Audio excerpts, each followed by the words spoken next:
ഞാൻ രാഗി തഴവ ചാപ്റ്ററിലെ 2020-21 ബാച്ചിലെ SSLC വിദ്യാർത്ഥിനിയാണ്.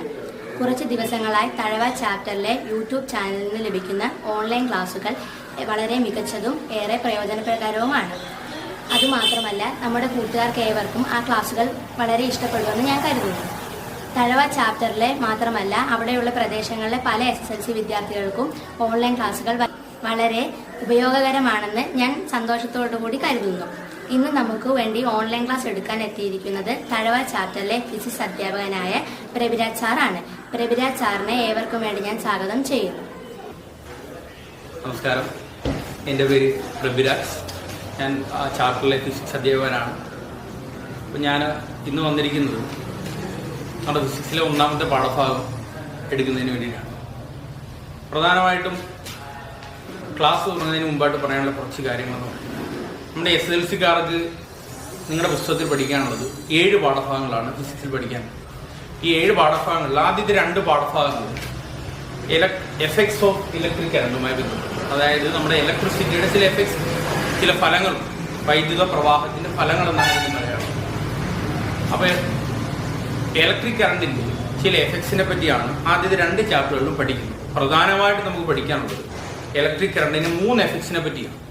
1 lighting effect, 2 heating effect, 3 magnetic effect.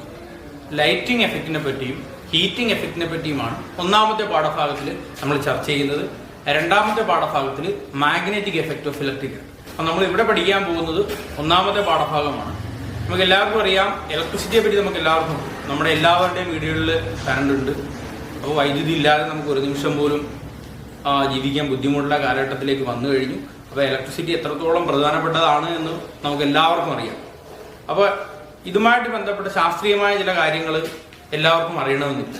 അപ്പോൾ അങ്ങനെയുള്ള കാര്യങ്ങൾ പഠിക്കുക എന്നുള്ളതാണ് ഈ പാഠഭാഗങ്ങൾ കൊണ്ട് ഉദ്ദേശിക്കുന്നത്.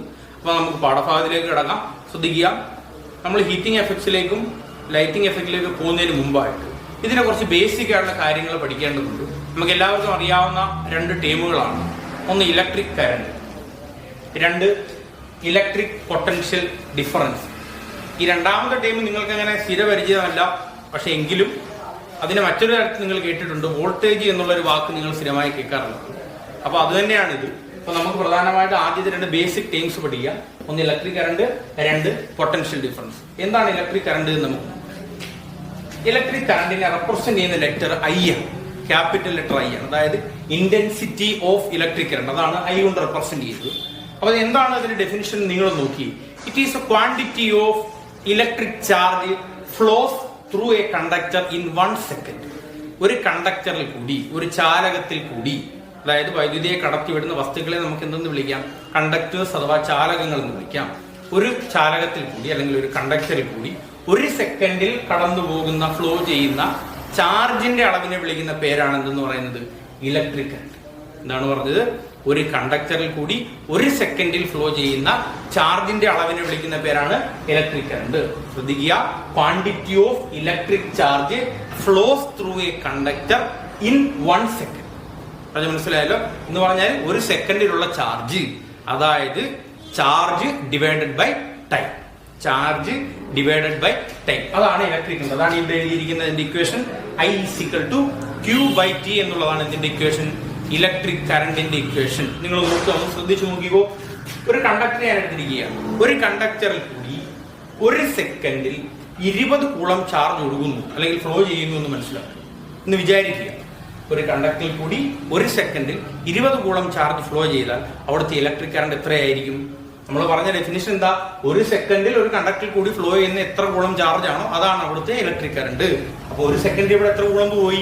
20 കൂളം ഫ്ലോ ചെയ്താൽ ഈ കണ്ടക്ടറിൽ കൂടി ഫ്ലോ ചെയ്യുന്ന കറണ്ടിന്റെ അളവ് എത്രയാണെന്ന് മനസ്സിലാക്കുക.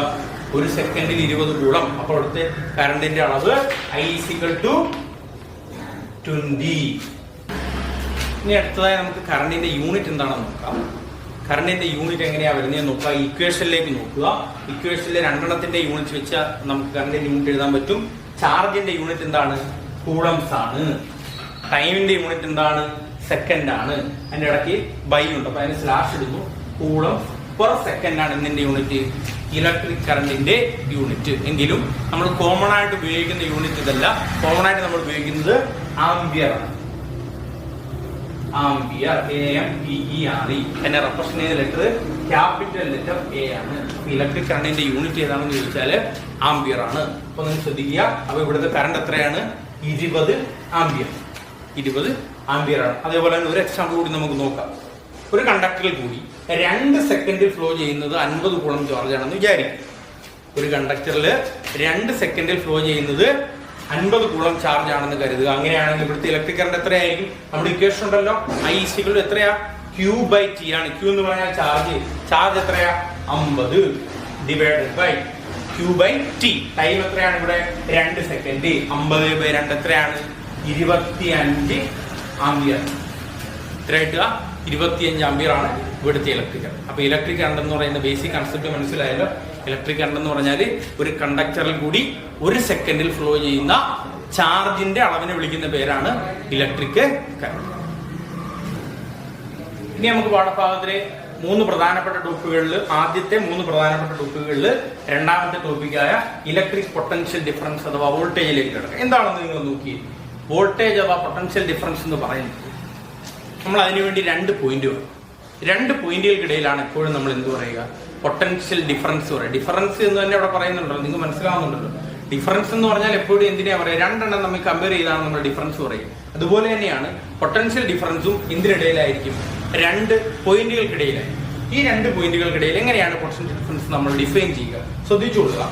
ഒരു പോയിന്റിൽ നിന്നും മറ്റൊരു പോയിന്റിലേക്ക് unit positive charge. Unit positive charge എന്ന് പറഞ്ഞാൽ ഈ യൂണിറ്റ് എന്ന് പറയുന്നത് എപ്പോഴും 1 എന്നാണ് അർത്ഥമാക്കുന്നത്. യൂണിറ്റ് എന്നതുകൊണ്ട് അർത്ഥമാക്കുന്നത് എപ്പോഴും 1 എന്നാണ്. അപ്പൊ യൂണിറ്റ് പോസിറ്റീവ് ചാർജ് എന്ന് പറഞ്ഞാൽ +1 കൂളം. യൂണിറ്റ് പോസിറ്റീവ് ചാർജ് എന്ന് പറഞ്ഞാൽ +1 കൂളമാണ്.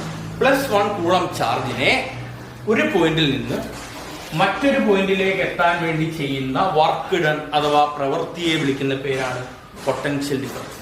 +1 കൂളം ചാർജ് അഥവാ യൂണിറ്റ് പോസിറ്റീവ് ചാർജിനെ ഒരു പോയിന്റിൽ നിന്നും മറ്റൊരു പോയിന്റിലേക്ക് എത്തിക്കാൻ വേണ്ടി ചെയ്യുന്ന വർക്ക് ഡണ്ണിനെ വിളിക്കുന്ന പേരാണത് പൊട്ടൻഷ്യൽ ഡിഫറൻസ് എന്ന് പറഞ്ഞ മനസ്സിലായല്ലോ. ശ്രദ്ധിക്കുക. ഒരു എക്സാമ്പിൾ നോക്കിക്കോ. ഈ +1 കൂളം ചാർജിനെ ഈ പോയിന്റിലേക്ക് എത്തിക്കാൻ ഞാനൊരു 25 ജൂൾ വർക്ക് ചെയ്തു എന്ന് വിചാരിക്കും. +1 കൂളം ചാർജിനെ ഈ പോയിന്റിൽ നിന്നും ഈ പോയിന്റിലേക്ക് എത്തിക്കാനായി ഞാൻ 25 ജൂൾ വർക്ക് ചെയ്തുവെങ്കിൽ ഇവിടുത്തെ പൊട്ടൻഷ്യൽ ഡിഫറൻസ് എത്രയായിരിക്കും? ശ്രദ്ധിക്കുക. 25 വോൾട്ട് ആയിരിക്കും. 25 വോൾട്ട് ആയിരിക്കും. അതല്ലേ നമ്മുടെ ഡെഫിനിഷൻ പറഞ്ഞിട്ടുള്ളത്. Amount of work done to transfer unit positive charge. Unit positive ചാർജിനെ ട്രാൻസ്ഫർ ചെയ്യാൻ ചെയ്യുന്ന വർക്ക് ഡൺ ഇത് എത്രയായിരുന്നു? 25 ജൂൾ. അതുകൊണ്ട് ഇവിടുത്തെ വോൾട്ടേജ് എത്രയാ? 25 വോൾട്ട് ആണ്. ഇനി നിങ്ങൾ ഒരു കാര്യം ശ്രദ്ധിച്ചോ. അതേപോലെ ഒരു എക്സാമ്പിൾ നോക്കിക്കോ. ഈ പോയിന്റിൽ നിന്ന് +2 കൂളം ചാർജിനെ മറ്റൊരു പോയിന്റിലേക്ക് എത്തിക്കാൻ ഞാൻ എത്ര വർക്ക് ചെയ്തു എന്ന് വിചാരിക്കുക? ഒരു 60 ജൂൾ വർക്ക് ചെയ്തു എന്ന് വിചാരിക്കുക. ഈ പോയിന്റിൽ നിന്ന് +2 കൂളം ചാർജിനെ ഈ പോയിന്റിലേക്ക് എത്തിക്കാൻ 60 ജൂൾ വർക്ക് ചെയ്തു എന്ന് കരുതുക. അങ്ങനെയാണ് എങ്കിൽ അവിടുത്തെ ഇലക്ട്രിക് ഡിഫറൻസ് പൊട്ടൻഷ്യൽ ഡിഫറൻസ് എത്രയായിരിക്കും? എങ്ങനെയാണ് നമ്മളത് കാണുക? ഒരു യൂണിറ്റ് പോസിറ്റീവ് ചാർജിനെയാണ് നമുക്ക് കണ്ടുപിടിക്കേണ്ടത്, ശരിയല്ലേ? അപ്പൊ 2 കൂളമ്പിനെ കൊണ്ടുപോകാൻ 60 ആണെങ്കിൽ +1 കൂളമ്പിനെ കൊണ്ടുപോകാൻ എത്രയായിരിക്കും? 60/2 എടുത്താൽ മതി. പറയാൻ മനസ്സിലായോ? നമുക്ക് കണ്ടുപിടിക്കേണ്ടത് എപ്പോഴും എത്ര കൂളമ്പിനെ കൊണ്ടുപോകുന്നതാണ്. +1 കൂളമ്പിനെ കൊണ്ടുപോകാൻ ആവശ്യമായ വർക്ക് ഡൺ അതാണ് നമ്മൾ എടുക്കേണ്ടത്. നമുക്കിവിടെ 2 കൂളമ്പാണ് തന്നിരിക്കുന്നത്. അതിൽ നിന്ന് എത്ര കണ്ടെത്തണം? +1 കൂളം. അപ്പൊ അതെന്ത് ചെയ്യണം? 60/2 ചെയ്താൽ മതി. എനിക്ക് അപ്പൊ ഇവിടെ എത്ര കിട്ടും? 60/2 എല്ലാവർക്കും അറിയാം 30 വോൾട്ട് എന്ന് കിട്ടി. ഇവിടുത്തെ പൊട്ടൻഷ്യൽ ഡിഫറൻസ് എത്ര കിട്ടി? 30 വോൾട്ട് എന്ന് കിട്ടി. നമുക്ക് ഇതിൽ നിന്നൊരു കാര്യം കണ്ടെത്താൻ പറ്റും. ഇലക്ട്രിക് പൊട്ടൻഷ്യൽ ഡിഫറൻസിന്റെ ഇക്വേഷൻ എന്താണ്? നിങ്ങൾ നോക്കി. ഇവിടെ എങ്ങനെയാ കണ്ടത്? 25/1. ഇവിടെ എങ്ങനെയാ കണ്ടത്? 60/2 എന്ന് പറഞ്ഞാല് work done divided by charge, ശരിയല്ലേ? Work done divided by charge. നോക്കി. അപ്പൊ ഇതിന്റെ ഇക്വേഷൻ നമുക്ക് എഴുതാം. Potential difference V = work done W divided by charge Q. Work done divided by charge W/Q എന്നതാണ് ഇതിന്റെ ഇക്വേഷൻ. ഇലക്ട്രിക് പൊട്ടൻഷ്യൽ ഡിഫറൻസിന്റെ ഇക്വേഷൻ. അതിനെ റെപ്രസെന്റ് ചെയ്യുന്നത് V എന്ന ലെറ്റർ കൊണ്ടാണ്. നമുക്ക് അടുത്ത ടോപ്പിക്കിലേക്ക് കിടക്കാം. ജൂൾസിലെയാണ് അടുത്ത ടോപ്പിക്ക്. ജൂൾസിലെ തുടങ്ങുന്നതിന് മുമ്പായി 1-2 ചെറിയ കാര്യങ്ങൾ പറയാം. നമ്മുടെ വീട്ടിലെ വൈദ്യുതി ഏതൊക്കെ തരത്തിലാണ് അതിനെ നമ്മൾ ഉപയോഗപ്പെടുത്തുന്നത്? ഒന്ന് ലൈറ്റായിട്ട് ഉപയോഗിക്കും, അല്ലെങ്കിൽ വീട്ടിലെ ഫാന് വേണ്ടിയിട്ട് ഉപയോഗപ്പെടുത്തും, അതല്ലെങ്കിൽ അയൺ ബോക്സ് ഇസ്തിരിപ്പെട്ടി അതിനായിട്ട് ഉപയോഗപ്പെടുത്തും. ഇവിടെയെല്ലാം നമ്മുടെ ഇലക്ട്രിക് കറണ്ടിന്റെ വ്യത്യസ്തങ്ങളായ വേരിയസ് എഫക്ട്സിനെയാണ് നമ്മൾ ഉപയോഗപ്പെടുത്തുന്നത്. ഏതൊക്കെയാണ് എഫക്ട്സ്? ഒന്ന്, ബൾബിൽ ഉപയോഗപ്പെടുത്തുന്നത് ഏതാണ്? ലൈറ്റിംഗ് എഫക്ട് ഓഫ് ഇലക്ട്രിക് കറണ്ടാണ്. നമ്മുടെ ഇസ്തിരിപ്പെട്ടിയിൽ ഉപയോഗപ്പെടുന്നത്, അയൺ ബോക്സിൽ ഉപയോഗപ്പെടുത്തുന്നത് എന്താണ്? ഹീറ്റിംഗ് എഫക്ട് ഓഫ് ഇലക്ട്രിക് കറണ്ടാണ്. അങ്ങനെ നിരവധിയായ എഫക്ട്സ് ഇലക്ട്രിക് കറണ്ടിന് ഉണ്ട് എന്ന് നമ്മൾ മനസ്സിലാക്കുക. ഈ 2 എഫക്ട്സ് ആണ് പ്രധാനമായിട്ട് നമുക്ക് ഈ പാഠത്തിൽ പഠിക്കാനുള്ളത്. ഇനിയുമുണ്ട് magnetic effect of electric current. അത് നിങ്ങളുടെ 2ാമത്തെ പാഠഭാഗത്തിന്റെ പേര് തന്നെ ഏതാണ്? 2ാമത്തെ പാഠഭാഗത്തിൽ നിങ്ങൾ അതാണ് പഠിക്കാനും പോകുന്നത്. അപ്പൊ നമുക്കിവിടെ ആദ്യമായി പഠിക്കാൻ പോകുന്നത് ഹീറ്റിംഗ് എഫക്ട് ഓഫ് ഇലക്ട്രിക് കറണ്ടാണ്. മനസ്സിലായോ? Heating effect of electric current പഠിക്കുമ്പോൾ അതിനകത്ത് ഏറ്റവും പ്രധാനപ്പെട്ട ഭാഗമാണ് ജൂൾസ് ലോ. നോക്കുക, അതിനുവേണ്ടി ഞാനിവിടെ ഒരു സർക്യൂട്ട് കൺസിഡർ ചെയ്തിട്ടുണ്ട്. ഈ സർക്യൂട്ടിൽ എന്തൊക്കെയാണുള്ളത്? ഒരു സെല്ലുണ്ട്, ഒരു സ്വിച്ച് ഉണ്ട്, പിന്നെ ഒരു റെസിസ്റ്റർ ഉണ്ട്, ഒരു കണ്ടക്ടർ. ഇതെല്ലാം പരസ്പരം കണക്ട് ചെയ്യപ്പെട്ടിരിക്കുകയാണ്. ഈ സ്വിച്ച് ഓൺ ചെയ്യുന്ന സമയത്ത് ഈ കണ്ടക്ടറിൽ കൂടി എന്ത് ഫ്ലോ ചെയ്യും? ഇലക്ട്രിക് കറണ്ട് ഫ്ലോ ചെയ്യും. എന്തുകൊണ്ടാണ് ഇലക്ട്രിക് കറണ്ട് ഫ്ലോ ചെയ്യുന്നത്? നമ്മൾ നേരത്തെ പറഞ്ഞു, ഇലക്ട്രിക് കറണ്ട് ഫ്ലോ ചെയ്യണമെങ്കിൽ അവിടെ എന്തുണ്ടാവണം?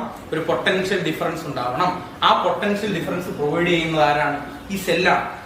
കാരണം ഈ സെല്ല് വർക്ക് ചെയ്യുമ്പോഴാണ് എന്ത് ഫ്ലോ ചെയ്യുന്നത്? കറണ്ട് ഫ്ലോ ചെയ്യുന്നത്. അപ്പൊ ഈ സെല്ല് വർക്ക് ചെയ്യുമ്പോൾ ഇവിടെ ഇലക്ട്രിക് കറണ്ട് ഫ്ലോ ചെയ്യുന്നു. അതാണ് ഈ ഐ എന്ന് റെപ്രസെന്റ് ചെയ്തിരിക്കുന്നത്. ആ കറണ്ട് ഇതിലേക്കൂടെയൊക്കെയാണ് പോകുന്നത്? കണ്ടക്ടറിൽ കൂടി റെസിസ്റ്റൻസിൽ കൂടി കടന്നാണ് പോകുന്നത്. ആ റെസിസ്റ്റൻസിനെയാണ് R എന്ന് റെപ്രസെന്റ് ചെയ്തിരിക്കുന്നത്. നോക്കുക, ഈ കറണ്ട് ഫ്ലോ ചെയ്യുന്ന സമയത്ത് ഈ റെസിസ്റ്റൻസിൽ എന്ത് പ്രൊഡ്യൂസ് ചെയ്യുന്നുണ്ട്? ഹീറ്റ് ജനറേറ്റ് ചെയ്യുന്നുണ്ട്. ഹീറ്റ് ജനറേറ്റ് ചെയ്യുന്നു. അപ്പൊ ഇതുമായിട്ട് ബന്ധപ്പെടുത്തി ഞാൻ ഒരു നിയമം പറയാൻ പോവുകയാണ്. ശ്രദ്ധിച്ച് കേൾക്കുക. The heat generated in a current carrying conductor.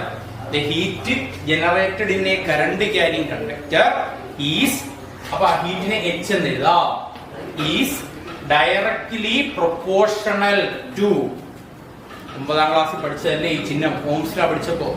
Heat generated in a current carrying conductor is directly proportional to the square of the current. ഈ കറണ്ട് ഐയുടെ square directly proportional to the product of square of the current in the conductor. രണ്ടാമത് അതുപോലെ തന്നെ പറഞ്ഞു, product of square of current I in the conductor, resistance of the conductor, അതായത് R, resistance of the conductor. അതുപോലെ തന്നെ time of flow of current, അതിനെ നമുക്ക് T എന്ന് റെപ്രസെന്റ് ചെയ്യാം. ഞാൻ പറഞ്ഞത് ഇത്രയേ ഉള്ളൂ.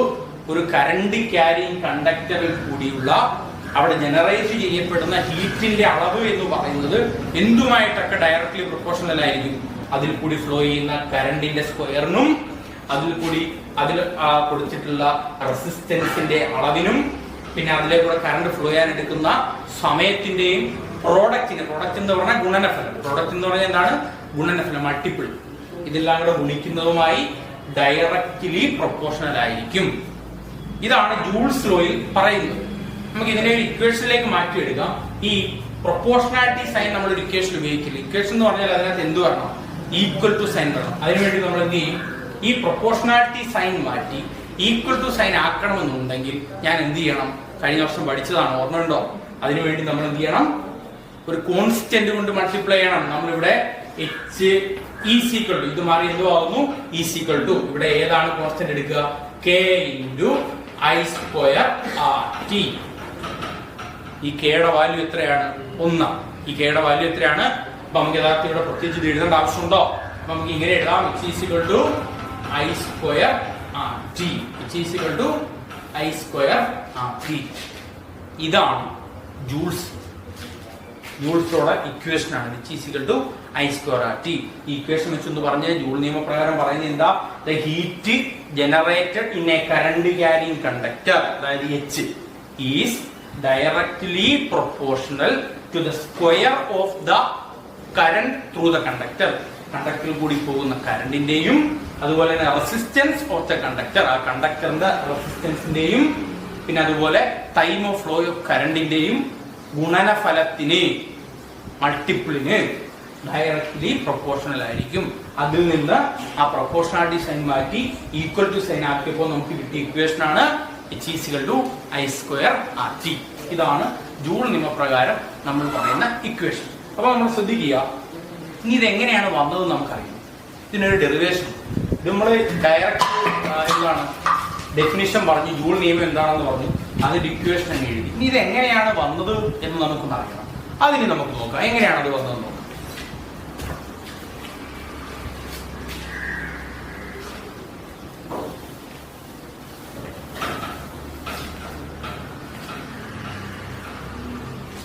ശ്രദ്ധിച്ചു, നമ്മൾ നേരത്തെ പറഞ്ഞൊരു കാര്യം, വോൾട്ടേജ് ഇക്വേഷൻ നമ്മൾ പഠിച്ചു, അല്ലെങ്കിൽ ഇലക്ട്രിക് പൊട്ടൻഷ്യൽ ഇക്വേഷൻ നമ്മൾ നേരത്തെ ആദ്യം പഠിച്ചിട്ടുണ്ട്. ഓർക്കുന്നുണ്ടോ? V electric potential V work done divided by charge. അതായിരുന്നു ഇലക്ട്രിക് പൊട്ടൻഷ്യൽ ഇക്വേഷൻ നമ്മൾ പഠിച്ചത്, ഓർമ്മയുണ്ടല്ലോ. അതേപോലെ തന്നെ ഇലക്ട്രിക് കറന്റിന്റെ ഇക്വേഷൻ നമ്മൾ പഠിച്ചിട്ടുണ്ട്. അതെന്തായിരുന്നു? I Q by T. അത് നമ്മൾ കുറച്ച് മുമ്പ് പഠിച്ച കാര്യമാണ്. ഇതിൽ നിന്ന് ഞാനൊരു കാര്യം ചെയ്യുകയാണ്, ക്യൂവിന്റെ ഇക്വേഷൻ എഴുതുകയാണ്. ഈ ടി ഇവിടെ എന്ത് ചെയ്തിരിക്കുകയാണ്? ഡിവൈഡ് ചെയ്തിരിക്കുക. ഈ ടിയെ ഞാൻ ഇവിടെ കൊണ്ടുവന്നാൽ എന്ത് ചെയ്യണം? ഈ ഈക്വൽറ്റിന് ഇപ്പുറത്ത് കൊണ്ടുവന്നാൽ ഡിവൈഡ് ചെയ്തിരിക്കുന്നതാണെങ്കിൽ അപ്പുറത്ത് കൊണ്ട് എന്ത് ചെയ്യണം? മൾട്ടിപ്ലൈ ചെയ്യണം. നോക്കുക, അപ്പൊ നോക്കുക, Q I into T അഥവാ IT എന്ന് എനിക്ക് എഴുതാമല്ലോ. അതായത് ക്യൂവിന് പകരം എന്തെന്ന് എഴുതാമെന്ന് മനസ്സിലാക്കുക, IT എന്ന് എഴുതാം. അപ്പൊ ഇവിടെ ക്യൂവിന് വരെ ഞാൻ എന്തിട്ട് കൊടുക്കാൻ പോവുകയാണ്? IT. അപ്പൊ substitute the value of Q. Qന്റെ വാല്യൂ സബ്സ്റ്റിറ്റ്യൂട്ട് ചെയ്യാൻ പോവുകയാണ്. നോക്കുക, ഇക്വേഷൻ ഇങ്ങനെ മാറും. V W by IT എന്ന് കിട്ടി. കണ്ടല്ലോ. ഇനി അടുത്തതായി നമ്മൾ ചെയ്യാൻ പോകുന്നത് ഈ IT എന്ന സാധനം താഴെ ഡിനോമിനേറ്ററിലുള്ള IT യെ അപ്പുറത്തുകൊണ്ട് എന്ത് ചെയ്യണം? ഗുണിക്കണം. അപ്പൊ W ഇക്വേഷൻ ആണ് നമ്മൾ എഴുതാൻ പോകുന്നത്. W ഈ IT ഈ വിയുമായി ഗുണിച്ചെഴുതുക. VIT. W VIT എന്ന് എനിക്ക് കിട്ടി. ഇനി നിങ്ങളൊരു കാര്യം ഓർക്കേണ്ടത്, ഈ W എന്ന് പറയുന്ന ആര് ചെയ്യുന്ന വർക്ക് ഡൺ ആണ്? ഈ സെല്ല് ചെയ്യുന്ന വർക്ക് ഡൺ. ഈ സെല്ല് ചെയ്യുന്ന വർക്ക് ഡൺ മൊത്തം എന്തായി മാറുകയാണെന്ന് ഓർക്കുക, ഇവിടെ ഹീറ്റായി മാറുകയാണ്. സെല്ല് എത്ര വർക്ക് ചെയ്യുന്നു അതെല്ലാം ഇവിടെ എന്തായി മാറുന്നു? ഈ കണ്ടക്റ്റിലേക്ക് പ്രവേശിച്ചതിന് ശേഷം ഇവിടെ വെച്ച് ഹീറ്റായി മാറുകയാണ്. ഈ റെസിസ്റ്റർ വെച്ച് എന്തായി മാറുന്നു? ഹീറ്റായി മാറുന്നു എന്ന് പറയുമ്പോൾ മനസ്സിലാക്കുക, ഈ വർക്ക് ഡൺ തന്നെയാണ് എന്തെന്ന് പറയുന്നത് ഇവിടെ ജനറേറ്റ് ചെയ്യപ്പെടുന്ന ഹീറ്റ്. മനസ്സിലായോ? ഇവിടെ ഈ സെല്ല് ചെയ്യുന്ന വർക്ക് ഡൺ തന്നെയാണ് ഇവിടെ ജനറേറ്റ് ചെയ്യപ്പെടുന്ന ഹീറ്റ് എന്ന് പറഞ്ഞാൽ എനിക്ക് എന്തെന്ന് എഴുതാം? വർക്ക് ഡൺ തന്നെയാണ് ഹീറ്റ്. അപ്പൊ ഇവിടെ ഡബ്ല്യൂന് വരെ എനിക്ക് എന്തെന്ന് എഴുതാം? H എന്ന് എഴുതാം. H VIT. കണ്ടോ? ഒരു ഇക്വേഷൻ കൂടി കിട്ടിയാണ്ടോ? നമ്മൾ എച്ചിന്റെ ഒരു ഇക്വേഷൻ ഓൾറെഡി നമ്മുടെ കയ്യിലുണ്ട്. H I² ആക്കി. അത് എങ്ങനെ വരുന്നു എന്നാണ് നമ്മൾ നോക്കുന്നത്. അതിന് മുന്നോടിയായിട്ട് നമുക്ക് എന്തുകൂടി കിട്ടി? എച്ചിന് മറ്റൊരു ഇക്വേഷൻ കൂടി നമുക്ക് കിട്ടി. എച്ചിന് എന്ത് കിട്ടി? മറ്റൊരു ഇക്വേഷൻ കൂടി നമുക്ക് കിട്ടി. ശ്രദ്ധിച്ചല്ലോ. അപ്പൊ ഇനി ഇതിനകത്ത് നമ്മൾ പുതിയൊരു കാര്യം ചെയ്യാൻ പോവാം. കഴിഞ്ഞ 9ാം ക്ലാസ് പഠിച്ചൊരു കാര്യം ഓർക്കണം. ഓംസ് ലോയിൽ പ്രകാരം നമ്മുടെ കയ്യിൽ മറ്റൊരു ഇക്വേഷൻ ഉണ്ട്. ഓംസ് ലോയിൽ പറയുന്നത് എന്താണ്? V IR. ഓർമ്മയുണ്ടോന്ന് അറിയില്ല, 9ാം ക്ലാസ്സിൽ പഠിച്ചതാണ്, ഒന്ന് ഓർത്തെടുക്കുക. ഓംസ് ലോയിൽ പറയുന്നത് V IR. അപ്പൊ ഈ വിക്ക് പകരം എനിക്ക് എന്ത് കൊടുക്കാമെന്ന് മനസ്സിലായി? IR എന്ന് ഇട്ട് കൊടുക്കാം. ഏത് പ്രകാരമാ? ഓംസ് ലോ പ്രകാരം വിക്ക് പകരം IR എന്ന് കൊടുക്കാം. അപ്പൊ ഈ ഇക്വേഷനിലോട്ട് ഞാൻ അത് ചെയ്യാൻ പോവാ.